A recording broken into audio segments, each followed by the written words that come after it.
सुनो यो गीत तिमलाई सानो गुनासो अध्यारो रोज्यौ तिमलाई होइन मैले गुमाको तिम्रो त सबै इच्छा चाहना नै पूरा भयो गल्ती होइन कसैको नि भाग्यले हो जुराको सम्पत्ति के नै हो र मनले थिए धनी कुरा चल्दै थियो दुबै घर गर्ने बिहे धरिए सिस जीवन सायद भन्ने थिए मनी तर बुझ्दै जाँदा रहेछन् तिम्रो अन्य प्रिय पनि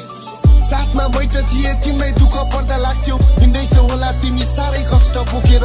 गल्ती त सबको हुन्छ तिमीलाई पनि थाहा छ तर यसको मतलब यो होइन कि जानै पर्छ छोडेर यो दिनदेखि माया तारै खस्न खोजेन नलेखेपछि क्यार निगालै धस्न खोजेर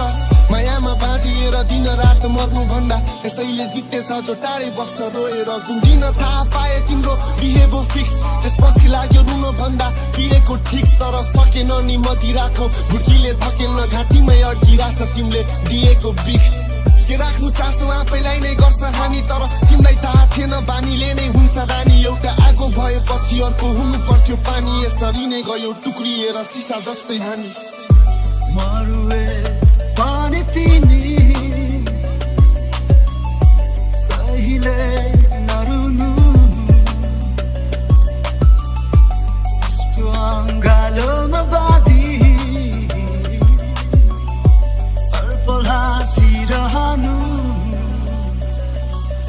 म औला बाँच्दै बस्छु हामी छुट्टिएको दिन गनी बिर्सिँदै भन्छ मस्तिष्क तर मनले दिन्न नि भन्थ्यौ सधैँ फिर्नली म हुन्छु तिम्रै श्रीमती यस्तै यादहरूको बिचमा अड्किरहेछ जिन्दगी थाहा नै छ त गल्तीबाट नै हो जानिने बहाना भयो त्यही गल्ती मबाट टाढिने सीमा भन्दा भित्र बस्न सिक्नु पर्थ्यो नानी नत्र कहाँ सक्यो भमरालाई खेद्न एक्लो मालीले हाँसेरै बस्नेछु म निखारेर आँसु तिमी माइतीको आँगनबाट बिदा लिएर जानु निकै सुहाउँछौ भन्थ्यौ तिमी चिटिक्क परेको मेरो लासलाई धुमधामले सिँगारेर लानु गरौँ विरतीको खेती कति राख्नु जीवन बाँझो भनी आँखा चिम्ली गरेको त्यो माया तिमीलाई साँचो तर लगाइदियो कैँची जस्तो खोल्न मिल्थ्यो गाँटो सायद यस्तै भएर नै मर्छन् लगाएर पाछो यता निष्ठुरी रहेछ तिम्रो वचन अनि बोली मैले चाहेको थिएँ तिमीलाई माया त गर्छ जोनी निकै भव्य हुन्छ बिदाई पर कात्रो अनि चोली आज तिमी चढ्नु डोली म चितामा चढ्छु भोलि सुनो यो गीत तिमीलाई सानो गुनासो अध्यारो रोज्यौ तिमीलाई होइन मैले गुमाको तिम्रो त सबै इच्छा चाहना नै पूरा भयो गल्ती होइन कसैको नि भाग्यले हो जुराको